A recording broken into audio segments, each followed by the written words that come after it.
All right, welcome back everybody to another episode. This is going to be another game preview. Today we've got a special guest on. Special guest, would you like to introduce yourself? What's up, guys? My name is Brandon Spiker. I go to Purdue University. Love Purdue ball. Yeah, I love college basketball. Let's get it. Yeah, so we Yeah. brought Brandon on today specifically for the Purdue matchup, Purdue versus Memphis. This is the Baha Mar Championship, so going to be down in the Bahamas. Currently four teams in there. It's going to be Texas Tech, Wake Forest, and Purdue and Memphis. So if Purdue moves on, most likely going to be a matchup with Texas Tech. But first, got to get through Memphis. So how are we feeling about this matchup, guys? I'm feeling great, but I would love to hear from our boots on the ground analyst. Only one that's watched the game in Mackey this year. It Oh feels weird yeah. to say, but he's our guy. He's our guy in the sky over there. So what do we think, Spike? How we looking? I feel like we're the best team in the country, hands down, with the three big men, Oscar Clough, Daniel Jacobson, TKR. All three of them are pretty much like Panter's using them interchangeably, except more that he's using Benter to replace Kaufman Wren and kind of splitting Jacobson's and Clough's minutes. But with those three big men, especially against Alabama, like it kind of was evident that we just control the boards on every single thing. And I think that is what was missing all from last year was that we were playing with an undersized Caleb First and Trey Kaufman Wren, who was shooting the ball, and you can't expect someone to shoot the ball to get the board every single time. So having those two added people in there, Braden looks like absolutely nuts right now. I mean, he's playing out of his mind. Fletcher Lawyer was just in the lab all summer shooting threes, and he's draining them. And CJ Cox, I mean, just a great glue guy to finish out the starting five. And I mean, we got depth in the bench too. Like Omir Meyer was coming off the bench against Alabama and Akron, scoring some points up. You got Jakari Harris. I mean, the list goes on. The Purdue team is very deep, and this Memphis team is dealing with a lot of new faces right now. They're very like got a bunch of transfers in the offseason. So they still don't have their identity exactly, but it should be a good game. I feel as long as Purdue plays their brand of basketball, then this game should be a shoo-in for Purdue to win. Yeah, so Yeah, obviously Purdue with a huge win against Alabama. Spike, I'd be curious, give me one thing that you saw from that game that you really liked and one thing that kind of worries you if you do have one from that game. From the Alabama game, the thing that fired me up was those big men. They're working very well with each other. There were several times where the big men were feeding each other for points, and because when TKR would get doubled, Jacobson or Clough was always the open option on that side.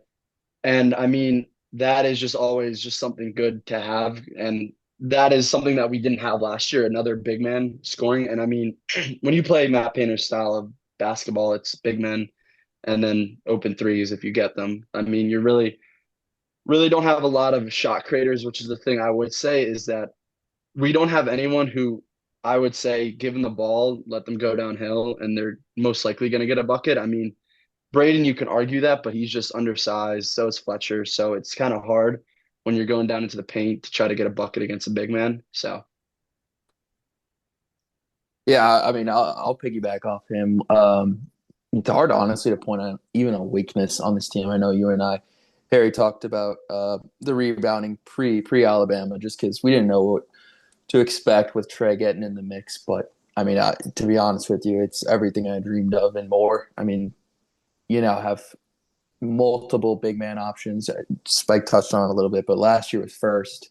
You're kind of putting everything on Trey's shoulder to make things happen, not only scoring wise, but even boards. So Clough coming in is a perfect addition to this team, and I think having Jacobson back and healthy is also another underrated part of this team that I don't think people understand.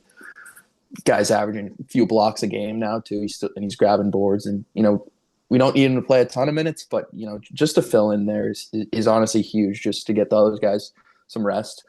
In terms of this matchup, I know that's what we're here to mainly talk about. I don't even care who Memphis has. I don't think I could tell you one player on that team, but they're not going to compete with us at all. I can just tell you that right now. Let me pull them up really quick. Yeah, they lost Coming PJ off a Harvey. loss against UNLV too. Yeah, I mean, just gross. Doug McDaniel is on Memphis. Didn't know that. That's breaking news to me. That's, I think what Tyler Kohler called barbecue chicken. Um, they're just not going to touch us. I really am pretty confident. Was honestly skeptical of Purdue heading into Alabama, but that's probably because of where they play against Oakland and haven't seen Trey yet. But I said it watching the Alabama game. Trey's the missing piece. Like everybody all together, this is honestly like a 10-man rotation. What is this? No, it might be more than that. 1, 2, 3, 4, 5, 6, 7, 8, 9. No, it is 10. Nailed it. But yeah, deep, like Spike said. Really love us going ahead into this, little mini tournament, and then got some other good non-conference opponents until we head into Big Ten play. Yeah, their leading scorer right now is sitting around 11 points per game. So they struggle to find consistency with whoever is going to be scoring for them. And against Purdue, you need a star that's going to show up and drop you 20 points. If you're spreading the rock around, there's too many mismatches that Purdue has. I think it's too easy. I think really the bigger question of this, I do think Purdue will win. It is by how much, but then when you get into the final game, which we can do a little bit of dual threat here, you're probably going to play Texas Tech, in which you do have a star, as I spoke of. You have JT Toppin, and now it comes to can TKR, Oscar Clough handle him down low in that team? So we can talk a little bit about that as well, just because that's probably what's going to happen the very next day. Yeah, I mean they have a good matchup against Wake Forest too, and I think that's one to watch, especially for us going in, just because Wake's not bad this year. They played Michigan pretty well, doing a good job rebounding the ball. But yeah, I think we actually are one of the very few teams that have the size to battle JT Toppin. I think Trey's a great matchup to have on him, and even just Clough to help as a secondary defender. He had his fair share of points against Illinois, but can we make the other guys beat us? I know Christian Anderson's pretty good, all those other guys, but that'll definitely be a much tighter game than Memphis. Obviously, that's not a hot take, but another great test for Purdue. But after the showing they put up in Tuscaloosa, I don't really see anybody else beating this team at this moment. And if they do, good for them, but more focused on, Big Ten where we can control our ticket to the tournament. So, Yeah. Spike, what about you?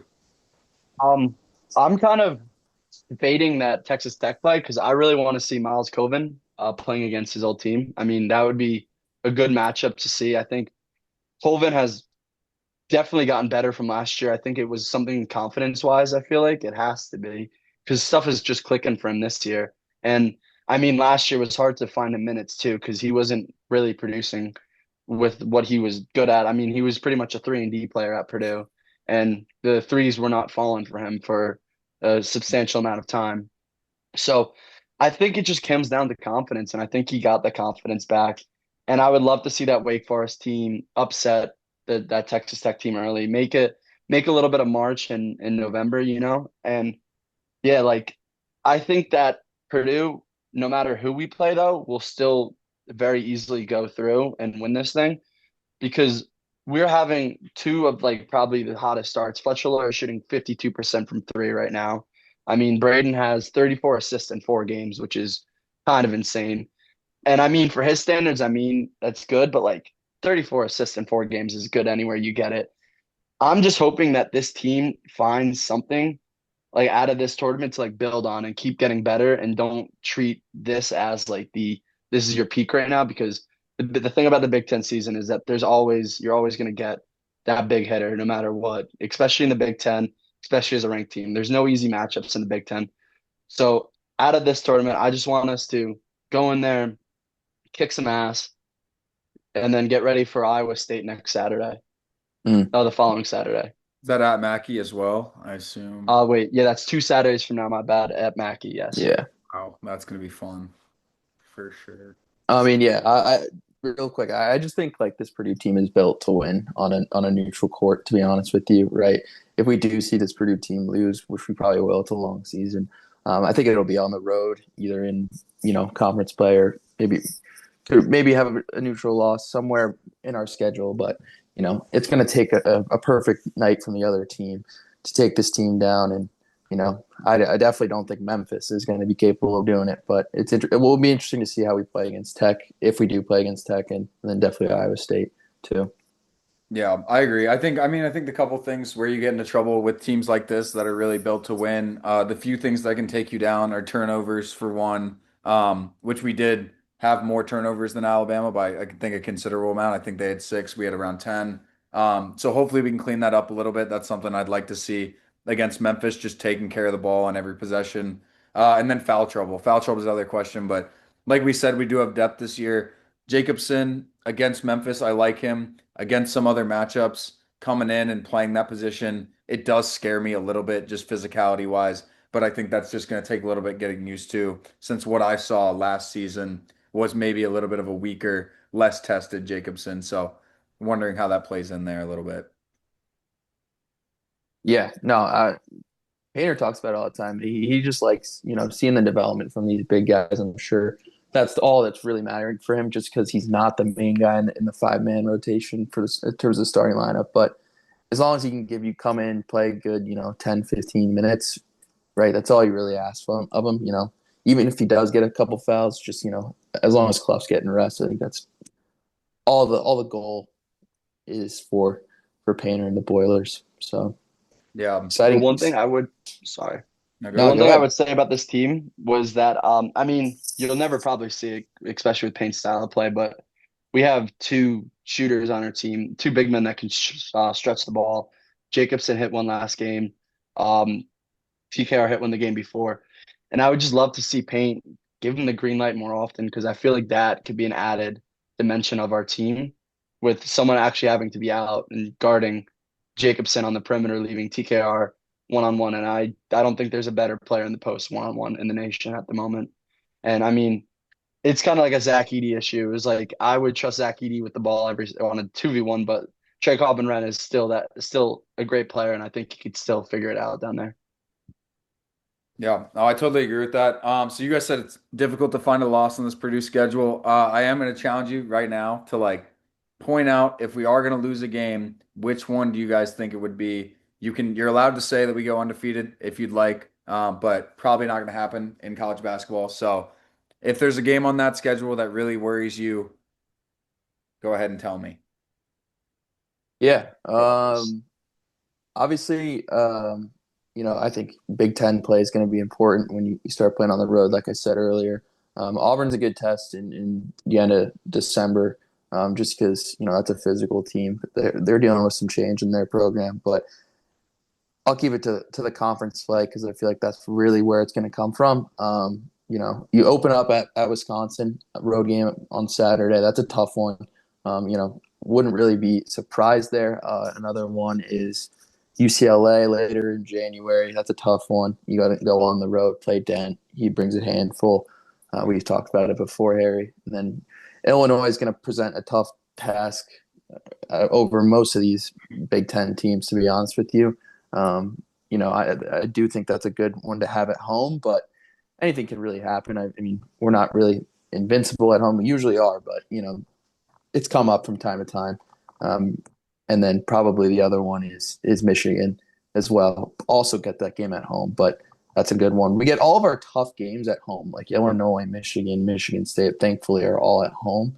But maybe those road tests. Maybe we get one of those weird games in there where we lose, like a Maryland, or like this team lost. We had a weird loss against Nebraska a few years ago, right? So it's hard to pinpoint it, but definitely those ranked matchups in the Big Ten are hard to foresee. No. I would definitely say that Illinois play too. I mean, Illinois always gives us trouble no matter what it is, no matter who we have on our roster. Last year, no, 2 years ago, it got a little dicey towards the end of it. Um, I also think that this Indiana team, not saying that their talent wise could beat us, but when we go down to Bloomington, I mean, anything happens in a rivalry game. Look at last year. We were projected to go down there, beat the shit out of them, and walk out of there happy, and we ended up getting blown out by them. And then the last one I would definitely say is Maryland. I mean, yes, it's a new coach, kind of new roster, but like that school has always given us problems when we've been there too. Close games. I think 2 years ago when we played there, with Edie, he hit. I think we lost that game actually, and it went into overtime, but they were giving us hell the whole entire time. So, but then again, nothing in the Big Ten's easy. So we're gonna have to earn every single win that we get. So Yeah, no, I agree with that. I mean, like, I mainly asked that question because I looked at the schedule and did see that a lot of those games are at home. Not playing Illinois on the road is nice. Not playing Michigan on the road is very nice with their size. They can probably match up well. But overall, we're here to talk about the Memphis game. So right before we go, we'll wrap it up after this. But just want to hear how much. I mean, I think we all have Purdue winning, correct? Right? Like probably. How much is Purdue winning by? I'd like to hear you guys give a little prediction here. Go ahead, guest. Boilers by a billion. I'm Yep, just kidding. there it is. We'll probably. I think we'll win this game pretty easily. Maybe give some time to the bench squad. I think we'll probably win by 15, 20, something in that range. But I don't think that this team will hang with us as long as we play slow paced half court basketball and get into our sets and run our plays. I don't think this team can stop us defensively. I like it. Yeah, I gotta full on agree there. I don't see this game being less than double digits, to be honest with you. Like we'll play. I mean, we're gonna dictate the pace of this game. It's really whether or not if we beat ourselves or not with the foul trouble or turnovers, like you said. They simply just can't hang with us, and we just gotta play a clean game. I'll say we boys to win by at least double digits. I'm not sure what the spread will probably be. It'll probably be like right around there. Honestly, wouldn't be surprised if it was more. So it's not a bold take by me, but I'm praying for it because that'll I'll dictate that as a win. Yeah, should be a good one to build on though. Hopefully then we'll either see Texas Tech or Wake Forest and we'll come back after that either really happy or a lot to talk about. So we'll see Yeah, then. Spike, always good to see you, man. Good luck with See the you, rest of boys. the year and keep the boots on the ground in Mackey, man. yeah, hold it down. Yes, sir. Yeah. Be at every single game. Oh yeah. No, got to. So especially that Iowa State one. So send us Yeah, pictures it's a big when one. you get a chance.